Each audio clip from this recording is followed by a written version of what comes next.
Welcome once again to Lehto's Law. Here's Steve Lehto. I did the video about a week ago about Honey, that browser extension that told people it was helping them find discounts. And now there's all kinds of reports coming out that actually what it was doing is that it was inserting itself into transactions where it had no business being and diverting commissions from people who had referred the customer someplace. And instead of the video creator who might deserve a commission, the commission would go to Honey. And a lot of people, when they heard about this, were very upset. And it turns out that a lot of creators who are using that kind of advertising had seen their revenue drop off dramatically and didn't actually know why until they figured this out. Now, I will admit it didn't affect me any because I don't do that kind of advertising on this channel. However, I said in my video, well, let's just start counting down to the lawsuits because there's going to be a class action here. And this is one where it's just like screaming to be filed. And Wade sent me a note yesterday. Several people have sent me notes since then and said, yep, lawsuit's been filed. And I have in my hand a copy of the actual complaint filed in the United States District Court, Northern District of California, San Jose Division. And it is a complaint for damages. It is pled as a class action. It'll have to get certified as a class. We'll talk about that. But it's been brought by Wendover Productions, LLC, and Businessing, LLC, a limited liability company. Those are the plaintiffs, versus PayPal, Inc., which is the corporate owner of the Honey extension and that program. So the class action complaint states just simply three causes of action: intentional interference with contractual relations, and intentional interference with prospective economic relations, and injunctive relief. They're asking the court to order the defendants to do something or not do something. So the plaintiffs, I'm just going to read to you from the complaint. These are the allegations. The plaintiffs bring this lawsuit on their own behalf and all others similarly situated. And they say these allegations are making are upon information and belief and the investigation of their counsel. And many of the facts are a matter of public record. Plaintiffs are content creators who earn a substantial amount of their revenue through contracts for promoting products and services. Plaintiffs are paid when they send followers or subscribers to purchase the products of their contractual partners. The final step of the transaction that pays both the contractual partners and the plaintiffs through a commission is a checkout page on a web browser. Plaintiffs have affiliate links which tell the partners the sale was sent by me. It is the same as a salesperson getting acknowledged when the customer goes to the cash register. This case involves a scheme by defendant to unlawfully supplant affiliate links from content creators with its own affiliate links via Honey, thereby redirecting commission or tracking on those affiliate links to defendant. Defendant PayPal owns Honey, which is the browser extension which purports to find consumers the best deal at checkout by scanning for and applying available discount codes. So that's how they got people to install this. They said this browser extension will pop up when you're buying something and remind you to ask it to go find discounts or coupons or whatever, and it'll do that. And if it finds you something, it'll save you money. If it doesn't find you anything, well, at least you tried. But what you didn't know was, oh, and by the way, it's also going to redirect the sales commission to them, as opposed to where you actually came from. The content creators whose commissions were redirected, which include plaintiffs in the proposed class, as described below, are entitled to damages under tortious interference with a business expectancy and unjust enrichment. Because defendant has standardized practices and procedures which all content creators are subject or affected by, the appropriate vehicle for recovery is a class action lawsuit. Now, some jurisdictional and venue issues here to explain why it's being filed in this court with this cause of action and so on, but there is a statute in the United States Code that's the Class Action Fairness Act that describes jurisdiction, and the allegation is that the jurisdiction is appropriate here because, among other things, the class includes more than 100 class members, way more than that. They also allege it includes more than $5 million in controversy. And a substantial portion of the events took place in the district where this is filed, therefore venue is proper. And the acts or omissions which give rise to plaintiff's claims occur in the county of Santa Clara. Action must be assigned to the San Francisco Division of the Northern District Court. The parties are who we said they were, and the factual allegations are thus: Honey is a browser extension which is free to consumers, which purports to automatically look for discount codes when consumers shop on select sites. to provide consumers with the biggest savings available. That language comes from joinhoney.com's own website. Defendant owns and operates Honey, and of course that's a reference to PayPal owning Honey. Defendant has partnered with over 30,000 businesses to include Honey in the online checkout process for any consumer who's downloaded the browser extension. Plaintiffs are content creators with large followings on YouTube. Plaintiff Wendover has multiple YouTube channels, including Wendover Productions, with 4.7 million subs, Half as Interesting with 2.77 million, and Jetlag the Game with 761 subscribers. Plaintiff Wendover regularly partners with businesses, including defendants' merchant partners, to promote products in his videos. Wendover partners, plaintiff promotes products, payment comes from the business with whom he's partnered and who is selling the product. Plaintiff posts videos approximately twice a week, including all videos posted across his various channels, and all his videos are monetized as described above. When plaintiff promotes products to viewers with an affiliate link by which they can access the product, they can do that. The affiliate link tracks how many customers were acquired via the content. The affiliate link tracking is necessary in determining how successful plaintiff was in driving traffic to the business's website. Plaintiffs' contractual business partners regularly evaluate whether plaintiffs are overperforming or underperforming regarding the business's benchmark for average customer acquisition costs. The businesses track how many customers have been acquired via plaintiff's affiliate links and divide that number into the flat fee paid to plaintiff to determine if customer acquisition is less or more costly via plaintiffs than the average. If plaintiffs are overperforming, that is, if the business acquires many customers, then that business partner is more likely to renew contracts with plaintiffs and offer them better terms on future contracts. The affiliate link tracking, therefore, plays a crucial part in defining the future business relationship with plaintiffs' business partners. Affiliate link tracking relies on last click attribution, which is a model that credits the last touch point a customer interacted with before making a purchase as the cause of the conversion. Last click attribution is the industry standard and is the model by which all or most of plaintiffs' business partners operate. Last click attribution relies on affiliate cookies to notify businesses where the sales came from.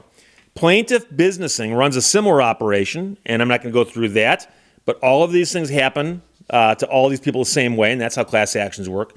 So in other words, if a customer clicks on one of plaintiff's affiliate links and then directly purchases the product, the business will see that the sale originated from that plaintiff's affiliate link. However, if the customer clicks on one of the plaintiff's affiliate link and then at checkout clicks on a Honey pop-up, then the business tracks the sale as originating from defendant and plaintiff gets no credit for the purchase. Honey erases plaintiff's affiliate links and replaces it with one of its own. If the consumer clicks on the Honey pop-up at any point during checkout, Honey receives the credit for the purchase, even if it did not provide any discount codes to the consumer. Because Honey disrupted the last click attribution for clicks that should have been attributed to plaintiffs, plaintiffs were responsible for customer acquisition that was unable to be tracked by his business partners. Because Honey disrupted the last click attribution, plaintiff's performance in regard to customer acquisition for his business partners has been artificially and negatively skewed. Defendants' actions prevented plaintiff's business partners from counting all customers that were acquired via plaintiff's affiliate links. Defendant is aware that its Honey browser extension takes credit for customer acquisition for which it is not responsible and for which, were the Honey browser extension not in place, plaintiffs and other content creators would be properly credited. Defendants' actions have damaged plaintiffs' relationships with business partners. Defendants' actions have caused plaintiffs to receive less favorable contract terms from business partners and led to a failure to renew contracts between plaintiff and business partners. Defendant benefited by disrupting last click attribution, which should have been attributed to plaintiff by receiving credit, either in the form of commissions or click tracking for customer acquisition. Because defendant received credit for customer acquisition instead of plaintiffs, defendant benefited at plaintiff's expense. Now, the class allegations are pretty straightforward. The content creator proposed class is as follows.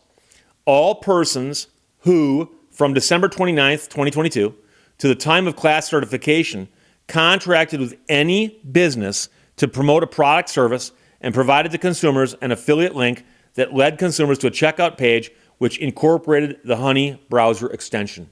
That's going to be a very large class. Excluded from the class definition are employees, officers, and directors of defendant, and attorneys appearing in the case, and any judge assigned to hear the action. Plaintiffs reserve the right to modify the class definition as more information is obtained. Each of the persons identified in the potential class has been harmed by the acts of defendant because defendant interfered with the business relationship of each member of the putative class. Defendant has been unjustly enriched at the expense of each member of the putative class. Now, the action meets the requirements to be certified as a class, and one of the things you look at when you're looking at a class action, a potential class action, and by the way, I've filed class actions before, is how many people would be in the class, and do all the people have the same claim? Because if there's a lot of people in the class and they all have the exact same claim, it makes complete sense. But what if there's not so many people in the class, or some of their claims are a little different? And so the courts have spent years ironing this stuff out. But numerosity, how big is the class, is one of the first things you talk about. But here the number of class members is believed to be in the thousands. And so, as I like to argue to people who say, well, don't file it as a class, okay, we'll just file 1,000 individual actions in one court. Guess what's going to happen? The court's going to say, make this a class. It'll be easier for us. Judicial efficiency and judicial economy. So a large class calls out to be a class action. Now, if each of them had individual claims that were very, very different from one another, well, then maybe not a class. But here, they're all making the same claim.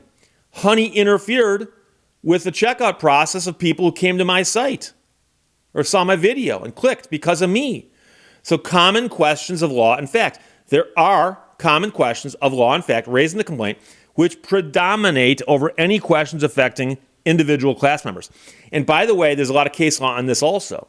So imagine that you discovered that somebody defrauded thousands of people out of different amounts of money.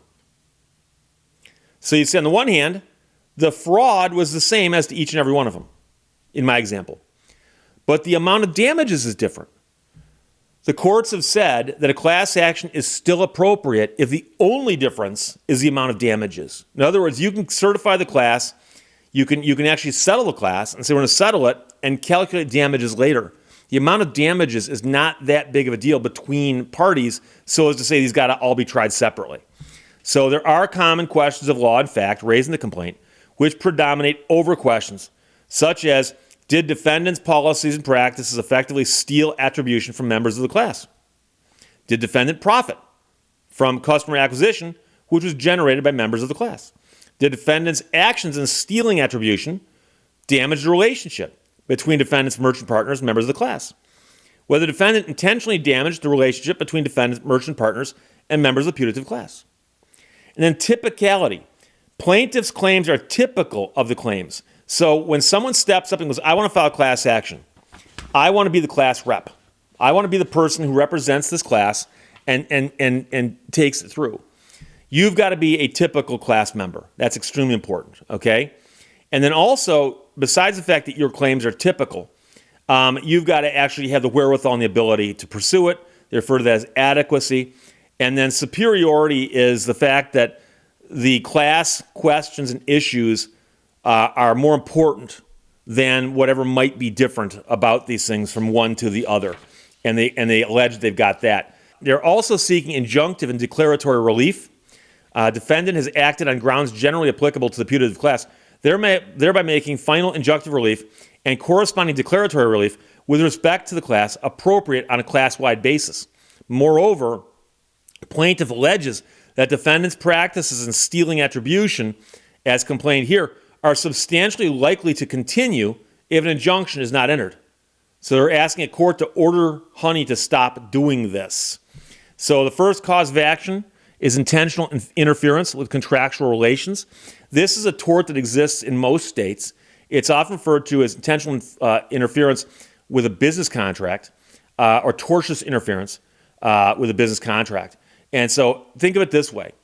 Two people have got a contract, okay, between themselves. And so let's suppose that one of them has agreed to do something for the other party, and the other party is going to pay them to do it, and they're about to proceed on that. And then you go and wrongfully interfere and bust that situation up wrongfully.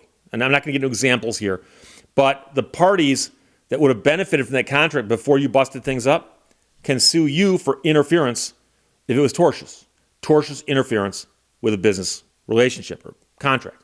And tortious merely means it's not criminal, it's a civil action, meaning that someone gets sued over it. You don't go to jail for it. So intentional interference with a contractual relation. And they talk about this, that there were existing contracts between the plaintiffs and the merchant partners. Defendants knew of these relationships, and they knew how this whole system worked. And their conduct prevented performance of plaintiffs' other contractual obligations or made performance more expensive or difficult. And defendant intended to disrupt the plaintiff's performance or knew their actions made performance more expensive or difficult or impossible. Defendant's interference harmed plaintiffs and members of the class by artificially and negatively skewing the data regarding customer acquisition via affiliate links, causing members of the putative class to appear to merchant partners to underperform relative to actual customer acquisition.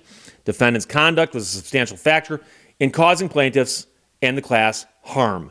So they're asking for damages, which they say will cumulatively add up to more than $5 million. Second cause of action, intentional interference with prospective economic relations. Now, that's such a fine distinction from the previous one. And what they're basically getting at here is that there's two people who have a relationship that's going to benefit one of them economically, and you come along and interfere with that. The distinction here is they don't have to prove that you knew about a contract. You just knew about the relationship. And there you go. So plaintiffs had economic relationships with merchants that probably would have resulted in economic benefits to plaintiffs.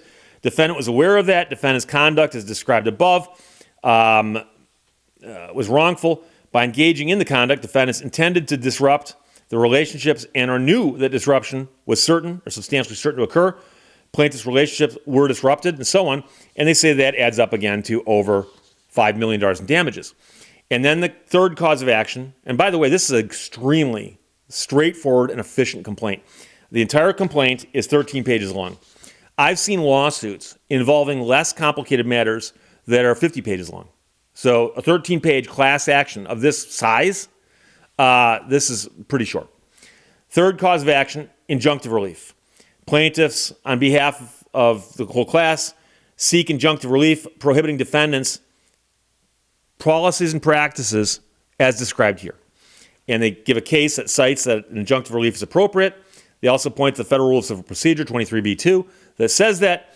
And so they ask that they be barred from doing this in the future and stopped from doing what they do. And then there's a prayer for relief that basically says we want the court to declare this a class, be class certification. And then once it gets certified as a class, they can litigate certain ways. The defendants can seek to have it not certified as a class, at which point they'd face potentially a whole bunch of lawsuits, possibly. And then, of course, they're asking for damages, which they want a jury to determine, and they've got a jury demand in here also. And then they're asking for injunctive relief, where they're asking the court to order Honey to stop doing what it does. Now, as you read through here, and you look at everything that's in this complaint, I'm sorry, it's 14 pages counting the demand for jury trial. I don't want to be inappropriate there. I said 13, it's 14, counting that last page there. So I know that there's a bunch of attorneys who are working on this, as evidenced by the case caption. And I noticed that there was 1, 2, 3, 4, 5 different attorneys who've signed on to this. And I suspect more might get involved as time goes by. And I know these are very, very good attorneys. And so my primary question is the same question I had when I did the video in the first place. And that is, how on earth did Honey think they're going to get away with this? And how long did they think they were going to get away with it? They must have known that sooner or later, people losing all this money when they've got sales that are going along like this, and all of a sudden, whoosh, someone's going to go, what happened right there? What happened? And all it's going to take to say, oh, by the way, you used to sell 1,000 products for us a month. Last month, that dropped to 10. But weirdly, we got 990 more from Honey. And the same thing happened with all our other creators that we work with. They all dropped to nothing, but Honey picked it all up somehow. You can't keep something like that secret. Really? Did you? And so what I really wonder is if somebody's actually playing three-dimensional chess here and said, well, we'll do this, we'll make a ton of money, we'll get caught, we'll get sued into class action, and they're not going to be able to calculate the true value of the damages, and we'll pay some money to go away, but we'll still make a profit. That's a possibility too. I don't know. Once in a while, people do things I can't figure out, and this is one of them. I will admit that I don't know what PayPal and Honey thought if, in fact, these allegations are true. By the way, they might be completely made up, but there's enough smoke here to think there actually is a fire. So, Wade, thanks for sending this. This is the actual 14-page lawsuit filed as a potential class action in the United States District Court, Northern District, California, San Jose Division. We will see what happens. I will follow it. Questions or comments, put them below. Let's talk to you later. Bye-bye. Thank you for watching Lehto's Law. I have a new philosophy. I'm only going to dread one day at a time.